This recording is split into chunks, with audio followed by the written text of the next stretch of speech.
Hello friends, welcome back to my channel game brain with Himanshi Rishi. आज की इस video में हम डिस्कस करेंगे जनरल इंग्लिश के कुछ क्वेश्चंस। जी हाँ, ये एक मॉक टेस्ट रहने वाला है जो कि आपके लिए बहुत इम्पॉर्टेंट रहने वाला है फॉर DSSB एग्ज़ाम। अगर आप किसी भी सब्जेक्ट के लिए, B it English, maths, Hindi और सोशल साइंस, किसी भी सब्जेक्ट की अगर आप तैयारी कर रहे हैं तो आई होप आपको पता होगा आपके सिलेबस में 20 नंबर की जनरल इंग्लिश होगी DSSB एग्ज़ाम के लिए। ये वीडियो आपके लिए बहुत इंपॉर्टेंट रहने वाली है बिकॉज कुछ मैंने प्रीवियस ईयर क्वेश्चंस ही उठाए हैं as it is general English के सेक्शन से, और कुछ क्वेश्चंस जो कि आपको और एग्ज़ाम्स में लाइक NVS KVS के जनरल इंग्लिश के पोर्शन में देखने को मिलता है, वहाँ से भी मैंने काफ़ी क्वेश्चंस लिए हैं। So basically this will be your practice session, और ये प्रैक्टिस सेट या फिर आप कह लीजिए मॉक टेस्ट पार्ट 1 रहने वाला है। अगर आप चाहते हैं ऐसे ही और मॉक टेस्ट्स के साथ मैं आऊँ तो आप मुझे ज़रूर कमेंट सेक्शन में बताइएगा। So without wasting any time let's get started with our questions. जो हमारा ये फर्स्ट क्वेश्चन है ये सिनोनिम से है। ठीक है, सिनोनिम मतलब सिमिलर वर्ड्स, समानार्थक शब्द, हिंदी में हम इसे कहते हैं या पर्यायवाची भी बोलते हैं, और एंटोनिम होता है ऑपोजिट मतलब विपरीतार्थक। द वर्ड प्रॉडिंग मीन्स, हमें बताना है प्रॉडिंग का क्या मतलब है। 4 ऑप्शंस दिए हैं, सेरमोनाइजिंग, टॉर्चरिंग, अर्जिंग या फिर लविंग। हमें करेक्ट आंसर बताना है। प्रॉडिंग का क्या मतलब होता है? प्रॉडिंग का मतलब होता है किसी चीज़ के लिए उत्साना, किसी चीज़ के लिए उकसाना की, पोक करना। इंग्लिश में हम कहते हैं पोक करना, हिंदी में कहते हैं उकसाना। किसी भी काम के लिए आप किसी को उकसा रहे हो कि वो करे। ठीक है, 4 ऑप्शन है। जो प्रॉडिंग से मिलता जुलता वर्ड है वो है अर्ज, अर्जिंग। अर्जिंग का भी यही मतलब होता है किसी को उकसाना कि वो काम वो कर ले। जो प्रॉडिंग का सिनोनिम है वो है ऑप्शन 3 अर्जिंग। अर्जिंग यहाँ पे करेक्ट आंसर होगा। नेक्स्ट ये प्रपोजिशन से क्वेश्चन है। अगर आपने मेरी पहले की इंग्लिश की सीरीज़ की वीडियोस देखी हैं तो मैंने बहुत उस पर फोकस करके बताया कि जो फाइंड द एरर क्वेश्चंस आते हैं वो मोस्टली प्रपोजिशन से आते हैं। आप देखिए, ये भी एक प्रपोजिशंस का ही क्वेश्चन है। इसमें बेसिकली हमें 4 पार्ट्स दे रखे हैं, एक सेंटेंस है और हमें बताना है किसी एक सेंटेंस में ना गलती है, कौन से पार्ट में गलती है। If you care for geology there is work for you in the Himalayas to Ceylon. If you care, ठीक है ये। ए पार्ट में तो गलती नहीं है। फॉर जियोलॉजी, अगर आप अपनी जियोग्राफी की केयर करते हो तो फॉर जियोलॉजी भी ठीक है। There is work for you, ये भी ठीक है। इन हिमालयाज टू सेलोन, जो गलती है ना वो पार्ट डी में है। और गलती क्या है, यहाँ पे इन नहीं आना था, यहाँ पे आना था from. From the Himalayas to Ceylon. अब आप मतलब अगर आप अपनी ज्योग्राफी की केयर करते हो तो आपके पास एक आपके लिए एक काम है हिमालय से लेके सिलोन तक। तो आपने सुना होगा फ्रॉम दिल्ली टू हरियाणा, ठीक है। बेसिकली हिंदी में हिमालय से लेकर सिलोन तक, तो उसकी जो यहाँ पे करेक्ट प्रपोजिशन आना चाहिए था वो फ्रॉम होना था, ठीक है, क्योंकि टू लगा दिया। सिर्फ अगर एक ही जगह होता ना तो इन द हिमालयाज तक होता तो वो हो सकता था कि हिमालय में आपके लिए काम है, बट इन्होंने बता दिया वहाँ से लेके वहाँ तक, फ्रॉम आना था ना कि इन। यहाँ पे हमारा जो करेक्ट आंसर है वो है डी, क्योंकि इसमें एरर है, इसमें गलती है। Next question, he could not pull out with any other person. In which of the following sentences has above the sentence been correctly improved? Basically ये भी वोकैब और फ्रेजल वर्ब से क्वेश्चन लिया है, ठीक है। इसमें हमें बताना है, ये ऊपर एक गलत सेंटेंस है, he could not pull out with any other person. इसको किस तरीके से, सही तरीके से लिखा जा सकता है, बेस्ट वे में क्या कैसे लिखा जा सकता है, 4 ऑप्शन है वो हमें बताना है। He could not pull into with any other person. No. He could not pull on with any other person. ये भी नहीं होगा। He could not pull for with any other person. Last भी देख लेते हैं, he could not pull up with any other person. So basically जो इस क्वेश्चन का करेक्ट आंसर है वो है, काफ़ी कंफ्यूजिंग ऑप्शन है, आपको चारों ही अजीब से लग रहे होंगे तो किसी से भी मेल नहीं खा रहा, आई नो, बट जो इसका करेक्ट आंसर है वो है option 3, he could not pull for with any other person. अब हम समझेंगे हर एक फ्रेजल वर्ब का क्या मतलब है। Next question, restructure the following parts into a correct sentence. So आपको डेफिनेटली एक क्वेश्चन हर पेपर में ऐसे आया ही था, ABCD टाइप्स, ठीक है। इसमें आपको क्या करना होता है, आपको 5, कईयों में आपको 4 ऑप्शंस भी देखने को मिल सकते हैं, बट NVS के एग्ज़ाम में इन्होंने 5 ऑप्शंस दिए थे, तो 5 ऑप्शन और ज़्यादा थोड़े कंफ्यूज कर देते हैं, 4 है तो थोड़ा और इजी हो जाता है। तो अब हमें देखना है कि इन 5 को मिला के सबसे बेस्ट वे में सेंटेंस किस वे में बन रहा है। अब देखो, जिनकी इंग्लिश ठीक ठाक है तो आप तो एक बार ही सेंटेंस पढ़ लो, ठीक है। अगर आपको समझ में आ जाता है कि ये सेंटेंस ऐसे बन सकता है तो आप अपने हिसाब से आप मिला सकते हो, बट जिनको बिल्कुल भी समझ नहीं आ रहा कि पहले क्या आएगा, तो मैं आपको थोड़ा बहुत हेल्प कर सकती हूँ कि कैसे आप पहचान सकते हो। सबसे पहले तो आप देख लो कि सेंटेंस इज से तो कभी नहीं स्टार्ट होगा, इज, आर, ठीक है, ऐसे तो बिल्कुल सेंटेंस नहीं होगा, is the Indian peoples, no, ठीक है। तो ये तो ऑप्शन बी तो बिल्कुल कट। दैट से भी, दैट हैज इम्प्रेस्ड, बिल्कुल, ये कुछ ऐसे वर्ड्स हैं, लिंकिंग वर्ड्स या हेल्पिंग वर्ड्स से कभी भी बिल्कुल सेंटेंस स्टार्ट नहीं होते, ठीक है। दैट, विच, ये जो लिंकिंग वर्ड्स होते हैं ना, इनसे कभी भी सेंटेंस नहीं स्टार्ट होंगे। कहीं केसेस में हो सकते हैं जैसे कि थ्रू वगैरह, तो उस केस में आप क्या करिए, और हेल्पिंग वर्ब इस आम, आर से भी बहुत कम, रेयर इंटेरोगेटिव सेंटेंस है, क्वेश्चन पूछ रहे तभी होगा, वरना मोस्ट ऑफ द केसेस ऐसे क्वेश्चंस नहीं स्टार्ट होते। अब आपको क्या करना है, अगर आपको बिल्कुल भी समझ नहीं आ रहा कि कैसे सेंटेंस हो, तो आप सबसे पहले ऑप्शन 1 पे देखो कि CDAEB, सी पे सबसे पहले क्या है, वन इंडियन वर्च्यू, ठीक है, ये बन सकता है तो इसको पूरा पढ़ लेना।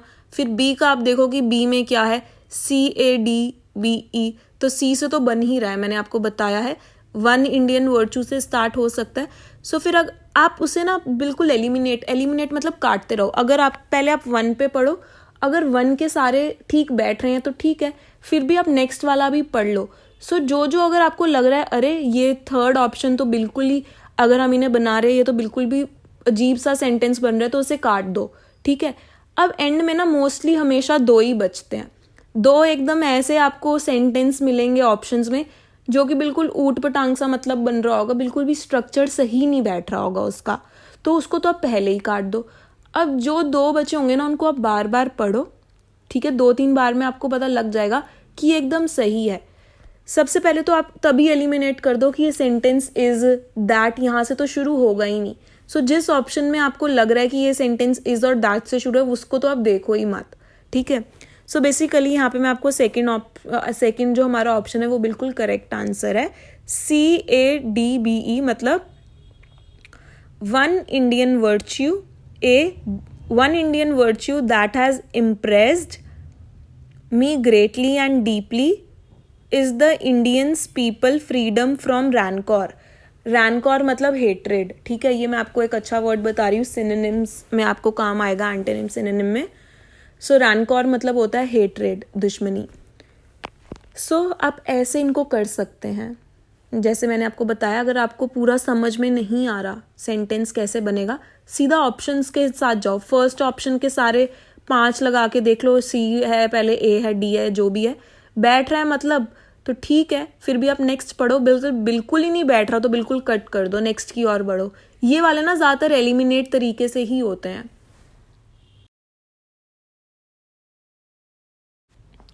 नेक्स्ट क्वेश्चन डिस्कस करने से पहले जल्दी से वीडियो को लाइक कर दीजिए अगर पसंद आ रही है तो।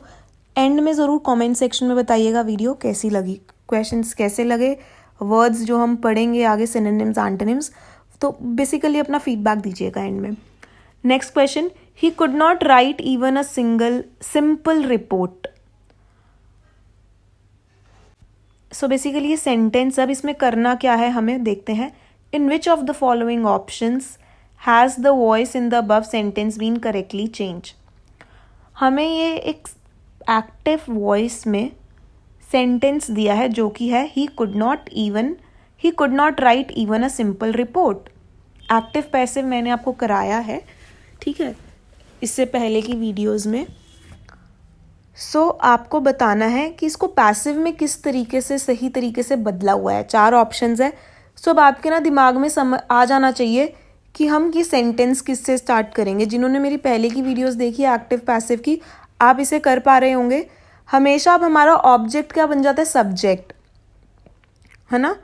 तो हमारा यहाँ पे मैंने आपको बताया था ऑब्जेक्ट क्या होता है, वर्ब के पूरे बाद वाली लाइन हमारी ऑब्जेक्ट होती है. तो वर्ब क्या है, राइट. तो इसके बाद वाली लाइन क्या है, इवन अ सिंपल रिपोर्ट. तो अब आप देख लो इवन अ सिंपल रिपोर्ट किससे स्टार्ट हो, किस ऑप्शन में है, 1 और 4 में. तो अब आप लगा लो या तो 1 होगा हमारा ऑप्शन या तो 4th. So even a simple report had not been. Had क्यों आएगा, मैंने आपको रूल समझाया था. हैड सिर्फ तभी आता है अगर आपके सेंटेंस में एक्टिव में भी हैड मेंशन हो. तो यहाँ पे हैड तो मेंशन है ही नहीं, बचा क्या, 4th ऑप्शन. पढ़ लेते हैं पूरा. Even a simple report could not be written by him. So basically 4th एकदम करेक्ट है. आई होप आप इसे कर पा रहे होंगे अगर आपने मेरी पहले की वीडियो देखी है. इसमें मैंने आपको पूरे अच्छे से रूल समझाया था, कैसे हमारा ऑब्जेक्ट सब्जेक्ट बन जाता है. रूल्स बताए थे कि जो वर्ब्स हैं वो किस तरीके से चेंज हो जाते हैं. सो 4th यहाँ पे हमारा करेक्ट उत्तर है, करेक्ट आंसर है. Next question, choose the word nearest in the meaning of the given below. Cursory. So cursory, अब हमें यहाँ पे क्या बताना है, again nearest in the meaning to the word. आप देख रहे हो कैसे क्वेश्चन को घुमा के फिरा के पूछ रखा है. पहले था सिमिलर टू द वर्ड, अब है नियरेस्ट मीनिंग.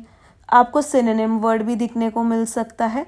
सो पहले का मतलब भी सिनोनिम था, नियरेस्ट मीनिंग का भी सिनोनिम ही मतलब है. सो हमें कर्सरी का मिलता जुलता वर्ड सिनोनिम बताना है, पर्यायवाची. थॉरो, रेयर, डीप या फिर सुपरफिशियल. सो जो कर्सरी का मतलब होता है, कर्सरी का मतलब ऊपर ऊपर से, मतलब आप डिटेल में नहीं पढ़ रहे हो उसकी, बस आप ऊपर ऊपर से ओवरव्यू ले रहे हो, ठीक है. अब थॉरो का क्या मतलब होता है, थॉरो का मतलब आपने सुना ही होगा, थॉरो स्टडी. थॉरो स्टडी मतलब डिटेल स्टडी, आप बहुत केयरफुल वे में पढ़ रहे हो. और इसका तो उल्टा हो जाएगा कर्सरी का. ये तो कर्सरी का मतलब सिर्फ ऊपर ऊपर से, डिटेल में नहीं, केयरलेसली. रेयर का मतलब काफ़ी ज़्यादा कम पाने वाला, ठीक है. रेयर मतलब बहुत कम, बहुत कम. डीप, डीप का मतलब क्या होता है, again detail, deep study. Deep मतलब काफ़ी अंदर. सुपरफिशियल, सुपरफिशियल का मतलब भी क्या होता है, ऊपर ऊपर से. सो जो कर्सरी से मिलता जुलता वर्ड है वो है सुपरफिशियल. और सुपरफिशियल बहुत इंपॉर्टेंट वर्ड है, एग्ज़ाम में ये वर्ड देखा जाता है, तो आप इसे स्टार लगा सकते हैं. इसके आगे इंपॉर्टेंट वर्ड है सुपरफिशियल. या तो आपको ऑप्शंस में देखने को मिलता है, सीधा सीधा वर्ड्स में ही आ जाता है ये. Next, choose the word opposite in meaning of the given word below.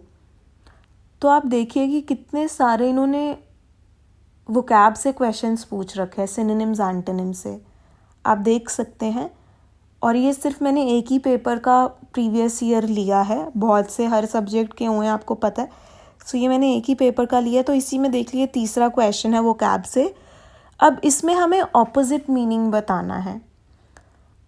विपरीतार्थक मतलब एवर्जन. एवर्जन के 4 ऑप्शन, हमें एवर्जन का बताना, उल्टा मीनिंग क्या है. एवर्जन का पहले मतलब समझते हैं. एवर्जन मतलब घृणा करना, किसी को हम पसंद नहीं करते, या फिर डिसलाइक करना, हेट करना. सो हेट, डिसलाइक, एपथी, ये सारे ऐसे वर्ड्स हैं जो एवर्जन से मिलते जुलते हैं. अब हमें इसका उल्टा बताना है. एंटीपैथी. एंटीपैथी का क्या मतलब है, एंटीपैथी मतलब हम किसी को पसंद नहीं करते, ठीक है, उसके लिए हम अच्छी भावना नहीं रखते अपने मन में. फिर है लाइकिंग. एवर्जन मतलब किसी को लाइक नहीं करना, लाइकिंग मतलब हम किसी को पसंद करते हैं। सो जो इस क्वेश्चन का एवर्जन का जो उल्टा है, जो इस क्वेश्चन का आंसर है वो है लाइकिंग। एवर्जन मतलब किसी को पसंद नहीं करना, लाइकिंग मतलब किसी को पसंद करना। अच्छा, मैं आपको एक चीज़ बताना चाहती हूँ। मैंने पिछले 7-8 महीने पहले 2 वीडियोस बनाई थी सिनोनिम्स एंटोनिम्स पे। सो मैंने उसमें ज़्यादा वर्ड्स नहीं करवाए थे। आई रिमेंबर सिर्फ 25-30 वर्ड्स करवाए होंगे या 20-25 वर्ड्स। आपको 2 वर्ड्स, उन 25-30 में से आपको 2 वर्ड्स आज के पेपर में ही देखने को मिल जाएंगे। एक तो एवर्जन था, मुझे याद है अवर्जन था, एंटीपैथी मैंने उसमें करवाया था। सो मैंने उन वीडियोस के लिंक नीचे डाल रखे हैं। वो ऐसी वीडियो है, अब तक जितने भी एग्ज़ाम्स हुए हैं ना, सो जो ज़्यादातर एग्ज़ाम्स में वो 20-25 वर्ड्स हमेशा है कि वो पूछा ही जाता है। सो मैंने सिर्फ ऐसे वर्ड्स रखे हैं। सो इसी एग्ज़ाम में 10 क्वेश्चंस में से ही आप लगा लो 2 क्वेश्चन उसमें से आ गए, तो ऑब्वियसली वो वैल्यूएबल ही होगी, यूज़फुल ही होगी आपके लिए। सो ज़रूर देखिएगा, आपको आई एम श्योर 2-3 नहीं तो 1 वर्ड तो उन 20-25 में से आपको मिल ही जाएगा देखने को अपने एग्ज़ाम में।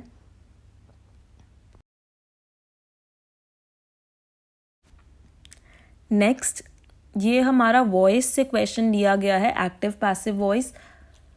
हर एक पेपर में जनरल इंग्लिश में एक्टिव पैसिव से क्वेश्चन देखने को मिला ही मिला है, ठीक है। रिपोर्टेड स्पीच से भी देखने को मिला है, बट एक्टिव वॉइस तो हर एक पेपर में आया, एक नहीं तो 2 क्वेश्चंस भी पूछे गए हैं कई कई पेपर्स में। सो क्वेश्चन क्या कह रहा है, in the following sentence choose the option in which the voice has been changed correctly. So मतलब हमें वॉइस चेंज करनी है। A big cat is chasing a puny rat. सो ये एक्टिव वॉइस में है। अब इसको हमें पैसिव वॉइस में करना है। एग्जाम में ना मोस्टली एक्टिव से पैसिव ही आता है, पैसिव से एक्टिव मतलब बहुत ही कम एग्जाम्स में आता ही नहीं है। एक्टिव से पैसिव में ही आपको चेंज करना होता है। सो बेसिकली एक्टिव पैसिव के ना बहुत सारे रूल्स होते हैं। तो अगर आप चाहते हैं कि एक्टिव पैसिव पे मैं एक अलग से वीडियो लाऊं जनरल इंग्लिश की, तो आप मुझे कमेंट सेक्शन में ज़रूर बताइएगा। मैं बहुत ही ईजी वे में विद सो मेनी एग्जाम्पल्स मैं ट्राई करूँगी कि आपको बहुत अच्छे से टॉपिक समझ में आ जाए। आपको एक बार ही समझ में आएगा, आई एम 100% श्योर आप कभी भी नहीं भूलोगे एक्टिव पैसिव। बट आप मुझे कमेंट सेक्शन में बताइएगा, ठीक है, अगर आप एक्टिव पैसिव पे वीडियो चाहते हैं, क्योंकि बहुत इंपॉर्टेंट टॉपिक है ये। A big cat is chasing a puny rat. A puny rat हमारा यहाँ पे ऑब्जेक्टिव है, तो रूल क्या कहता है कि जो हमारा एक्टिव में ऑब्जेक्ट है वो हमारा पैसिव में सब्जेक्ट बन जाएगा। सो अ पनी रैट से सेंटेंस स्टार्ट होगा। तो चारों ही सेंटेंस अ पनी रैट से स्टार्ट हो रहे हैं। Is chasing. सो बेसिकली जो हमें चेंज करना होता है, सबसे पहले हमें ऑब्जेक्ट को सब्जेक्ट बनाना होता है, ठीक है। ऑब्जेक्ट क्या होता है, सेंटेंस के लास्ट की लाइन, जो वर्ब के बाद जितना भी मैटर है वो आपका ऑब्जेक्ट है, उसको आप सीधा सीधा सब्जेक्ट बना लो, ठीक है। वर्ब हमारा क्या है, चेजिंग। वर्ब आपको मैंने समझा रखा है, वर्ब क्या होता है, कोई भी एक्शन। चेज मतलब किसी का पीछा करना। सो इसके बाद वाली लाइन अ पनी रैट क्या है, ऑब्जेक्ट, तो ये हमारा बन गया सब्जेक्ट, ठीक है। अ पनी रैट से हो गया सेंटेंस स्टार्ट। अब इस चेजिंग को हमें चेंज करना है। अब जो रूल कहता है वो क्या कहता है, जो इस चेजिंग है उसे हमें पैसिव में चेंज करना है। सो अकॉर्डिंग टू रूल जो भी आईएनजी वाले सेंटेंस है वो बीइंग लग जाता है, ठीक है। इज ही रहेगा, बट बीइंग प्लस V3 लग जाएगा। सो हमारा रूल ये कहता है हमेशा पैसिव वॉइस में V3 ही लगता है, ठीक है, और कोई टेंस यूज होता ही नहीं है। V1, V2, V3 हमने डिस्कस किया था पहली वीडियो में जनरल इंग्लिश की। सो हमेशा पैसिव में V3 लगता है। सो आप जो इस क्वेश्चन का करेक्ट आंसर है वो है ऑप्शन 2। क्यों, अ puny rat is being chased. मैंने बताया इज है तो इज ही लगेगा, अगर आईएनजी वाला सेंटेंस है तो बीइंग आ जाएगा, और बीइंग के बाद हमेशा V3, चेजिंग का V3 क्या होगा, चेज्ड, ठीक है। अब जो हमारा यहाँ पे सब्जेक्ट है अ बिग, ये हमारा ऑब्जेक्ट बन जाएगा, ठीक है। और बाय का भी यूज होता है, by a big cat. So basically अभी आपको ये समझ में, जिसको पता है एक्टिव पैसिव के रूल्स वो तो उनको समझ में आ गया होगा जो मैंने समझाया। बट जिसने पहले नहीं पढ़ा उनको बिल्कुल भी नहीं समझ में आया होगा, क्योंकि इसके बहुत रूल्स होते हैं जो कि आपको याद नहीं करने पड़ते बट समझने पड़ते हैं. Next, the other day I met a person who dash me in getting my first job years ago. So इसमें बेसिकली हमें fill in the blanks करना है, ठीक है, हमें fill up भरना है. So the other day I met a person who dash me in getting my first job years ago. So who was helping me, who helped me, who had helped me, या फिर who had been helping. So बहुत important है ये rule भी, ये tenses से लिया गया क्वेश्चन है, ठीक है, पास्ट परफेक्ट टेंस का. और ज़्यादातर क्वेश्चन मैंने देखे हैं पास्ट परफेक्ट से ही पूछे गए हैं. सो इस टेंस का आपको अच्छे से क्लैरिटी होनी चाहिए. मोर ओवर मैं आपको ना एक हिंट देती हूँ कि ऐसे क्वेश्चन को किया कैसे जाता है. अब आप देख रहे हो इस सेंटेंस में ना 2 एक्शन हो रहा है. क्या 2 एक्शन हो रहा है? The other day I met a person. So सबसे पहला एक्शन क्या हो रहा है? आई मेट अ पर्सन, मैं किसी व्यक्ति से मिला. और दूसरा एक्शन क्या हो रहा है? हु डैश, हु हेल्प्ड, या फिर हु जो भी ऑप्शन है, who dash me getting my first job years ago. दूसरा एक्शन है कि उसने मेरी हेल्प करी जॉब लेने में. सो जिस भी सेंटेंस में आपको 2 एक्शंस दिखाई दे रहे हैं, ठीक है, तो एक एक्शन में V2 लगा होगा और दूसरे एक्शन में आपको हैड प्लस V3 लगाना है. अब आप ये सेंटेंस देखिए, इस सेंटेंस में आपको V2 दिख रहा होगा. V2 सेंटेंस में ऑलरेडी लगा हुआ है. The other day I met, verb की सेकेंड फॉर्म लगी हुई है. अभी मैंने बताया वर्ब की अगर सेकेंड फॉर्म लगी है तो दूसरे एक्शन में आप हैड प्लस V3 लगाओगे. सो कौन से ऑप्शन में हैड प्लस V3 है? थर्ड ऑप्शन में. सो हैड हेल्प्ड आ जाएगा, ठीक है. सो जो इस क्वेश्चन का करेक्ट आंसर है वो है ऑप्शन 3. सो पास्ट परफेक्ट के 2-3 रूल्स होते हैं, वो आपको आने चाहिए. और ज़्यादातर एग्जाम में मैं आपको हिंट दे रही हूँ कि इससे क्वेश्चन 2-3 एग्जाम्स में फिलअप्स में पूछे गए हैं. अब हम डिस्कस करेंगे कुछ इम्पॉर्टेंट सिनोनिम्स और antonyms exam point of view से. सो अभी हमने जो 7 क्वेश्चंस डिस्कस करे हैं ये मैंने एक ही पेपर से ले रखे हैं. तो अब आप आइडिया लगा लो कि प्रीवियस ईयर्स का एनालिसिस करके कि 10 में से आपको 6-7, ठीक है, 6 मान के चलो कि आपको ग्रामर से आएंगे. इसमें 7 क्वेश्चन पूछे गए हैं. और अगर अनसीन पैसेज आया तो 2-3 आपको अनसीन पैसेज से देखने को मिलेंगे. वो कैप पढ़ना बहुत ज़रूरी है. इसमें 3 क्वेश्चंस वो कैप के थे. सिंटैक्स का आपको अच्छे से नॉलेज हो. एक्टिव पैसिव से एक क्वेश्चन पक्का है. सो आप ऐसे आप अपना एनालिसिस कर सकते हैं. टेंसेस का भी आपको अच्छा ज्ञान होना चाहिए. कौन सा टेंस इंपॉर्टेंट है मैंने आपको बता दिया है. अब हम डिस्कस करेंगे एग्जाम पॉइंट ऑफ व्यू से इंपॉर्टेंट सिनोनिम्स और antonyms. Next question, there should be no furnitures in my room, no error. तो हमें 4 पार्ट्स दिए हैं, हमें बताना है कौन से पार्ट में एरर है. सो जो यहाँ पे करेक्ट आंसर रहेगा वो रहेगा option B, that is no furnitures. Furnitures नहीं होता, फर्नीचर का प्लूरल भी फर्नीचर ही होता है. So there is no word like furnitures. So here the correct answer will be the B option. Next question. This is an open secret. Find the figure of speech in the sentence. So this is an open secret. यहाँ पे figure of speech कौन सा use किया गया है वो हमें बताना है. 4 ऑप्शंस दिए हैं और जो यहाँ पे करेक्ट ऑप्शन है वो है oxymoron. That is B option. अब ऑक्सीमोरॉन क्या है? जब 2 ऑपोजिट वर्ड्स को हम एक साथ यूज़ करते हैं या फिर हम 2 ऑपोजिट वर्ड्स को एक साथ रख देते हैं साइड बाय साइड. सो अब देखिए ओपन सीक्रेट. सो सीक्रेट का क्या मतलब होता है? जो कि किसी को नहीं बताना. बट ओपन का क्या मतलब है? When everybody knows it. So two opposite ideas या फिर टू ऑपोजिट वर्ड्स को हमने एकदम साइड बाय साइड रख दिया, सो ये एक ऑक्सीमोरॉन फिगर ऑफ स्पीच बन गया। Next question, complete the sentence given below with the help of options that follow. Lakhs of people dash कोविड-19 इन 2021। सो हमें फिलअप भरना है, ठीक है, जिसका सही मतलब बैठ रहा है।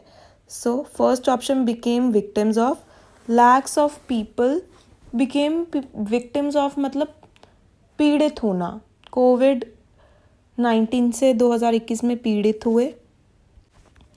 वर्ड सुकम टू का मतलब मर जाना या फिर अपनी हार को एक्सेप्ट कर लेना, ठीक है। Were got killed in, so were got killed in नहीं आएगा, या तो वर किल्ड इन, ठीक है, या तो गॉट किल्ड इन। सो इस गलत है। हैड विक्टिमाइज्ड बाय, ये बिल्कुल ही गलत है, विक्टिमाइज्ड बाय नहीं आएगा। सो जो इस क्वेश्चन का मोस्ट अप्रोप्रिएट आंसर है वो है ऑप्शन 1, और बोर्ड ने भी इसे ही माना है, became victims of covid in 2021, मतलब कोविड-19 से पीड़ित हुए। सो जो मोस्ट, हमेशा एक चीज़ याद रखना, जो प्रेपोजिशन है विक्टिम के साथ ऑफ ही आएगा और सुकम के साथ हमेशा टू ही आएगा। ये भी इम्पॉर्टेंट चीज़ है जो याद करने वाली है। सो जो इस क्वेश्चन का करेक्ट आंसर है वो है option 1।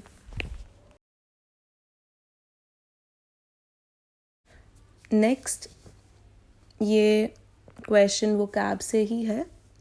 Which of the options that follow correctly fill in the blanks in the sentence given below? तो हमें 4 phrases दे रखे हैं, ठीक है। हमें बताना है जो ये fill up है, जो डैश है, इसके अंदर कौन सा phrase ठीक बैठेगा। We dash at 7 to be able to catch the 7:30 train. We set in at 7. We set out at 7. We set about at 7 या फिर we set on at 7। देखो इसमें इन, अबाउट और ऑन तो क्यों ही लगेगा, एक प्रेपोजिशन तो ऑलरेडी सेंटेंस में लगी हुई है। आप ऐसे भी सोचकर आंसर दे सकते हैं। आप देख सकते हैं कि एट तो प्रेपोजिशन ऑलरेडी लगी है, तो 2 प्रेपोजिशन कभी भी एक साथ नहीं लगेंगी, ठीक है। सेट इन एट बिल्कुल गलत है ना। सेट आउट एट, जो इस क्वेश्चन का करेक्ट आंसर है वो सेकंड ऑप्शन ही है। क्यों? अगर आपको मतलब पता है तो well and good. Set out का मतलब होता है टू बिगिन अ जर्नी, जब हम किसी जर्नी को शुरुआत करने को रेडी रहते हैं, ठीक है, प्लान करते हैं कि हम अपनी जर्नी इस टाइम पे शुरू करेंगे। तो इस सेंटेंस के हिसाब से भी जर्नी की बात हो रही है कि हम 7 बजे अपनी जर्नी स्टार्ट करेंगे कि हम 7:30 बजे वाली ट्रेन पकड़ पाएँ। मतलब पता है तो आप आराम से कर सकते हैं, अगर नहीं पता तो आप देख सकते हैं कि 2 प्रेपोजिशन कभी यूज ही नहीं होंगे। इन लग गया तो इन एट एक साथ नहीं आएगा। Out, set out at, out preposition नहीं है तो ये लग सकता है। सेट अबाउट, अबाउट भी प्रेपोजिशन है, about at no. Then set on at, on भी एक प्रेपोजिशन है, उसको आप एट के साथ नहीं यूज करोगे। सो जो इस क्वेश्चन का करेक्ट आंसर है वो है second option, that is set out. Next, find the error type question है। हमें एक सेंटेंस दे रखा है, उसके आगे 4 पार्ट्स दे रखे हैं। हमें बताना है कौन से पार्ट में गलती है, कौन से पार्ट में एरर है। So the caste system is an, first part. evil but we have, second part. Been following it, third part. Since time immemorial, ये fourth part. मेरे हिसाब से इस सेंटेंस में कोई भी गलती नहीं है, सो इसका आंसर होना चाहिए no error in it. But जो NVS वालों ने गलती, जो इस क्वेश्चन का जो करेक्ट आंसर दिया है, फोर्थ ऑप्शन है वो, मतलब जो लास्ट का सिंस टाइम इमेमोरियल, ये गलत है। बट ये गलत नहीं है मेरे हिसाब से, ये सही है। क्यों? क्योंकि सिंस टाइम इमेमोरियल का मतलब है from a very long time, काफ़ी सालों से। सो जो सेंटेंस में बिल्कुल सही जुड़ रहा है कि the caste system is an evil, जो कास्ट सिस्टम है वो एक ईविल है, but we have been following it. Have been है तो इसके साथ सिंस ही लगेगा, वो लगा रखा है सिंस टाइम इमेमोरियल। तो मतलब इसका मतलब इस फ्रेज का ये है काफ़ी टाइम से। सो जो ईविल है कास्ट सिस्टम का, हम लोग उसे फॉलो करते आ रहे हैं काफ़ी टाइम से। तो मेरे हिसाब से नो एरर होना चाहिए, बट इन्होंने जो मान रखा है वो है सिंस टाइम इमेमोरियल, जो कि मुझे नहीं लगता गलत है, ये सही है। जो भी सिंस टाइम इमेमोरियल के जो रूल्स हैं वो ये सेंटेंस बिल्कुल फॉलो कर रहा है।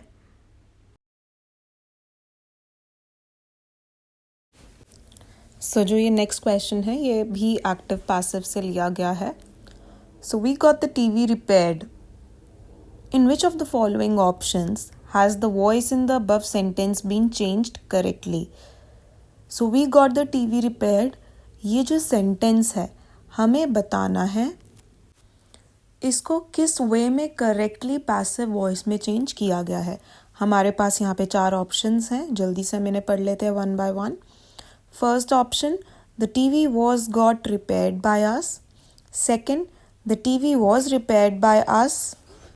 Third option, we had got the TV repaired, या फिर fourth option, the TV had been repaired by us. So जो इस क्वेश्चन का करेक्ट आंसर है वो है second option, that is the TV was repaired by us. So second option is the correct answer to this question. आज की video में इतना ही था। अगर आपको ये वीडियो पसंद आई हो आप मुझे ज़रूर कमेंट सेक्शन में बताइएगा। अगर आप चाहते हैं ऐसे ही और मैं प्रैक्टिस सेट के साथ आती रहूं for DSSB general English mock test, तो आप प्लीज़ मुझे कमेंट सेक्शन में बताइएगा। ऐसे ही मैं और वीडियोस के साथ और मॉक टेस्ट्स के साथ प्रैक्टिस सेट्स के साथ आपके लिए आऊँगी। So thank you so much, have a good day.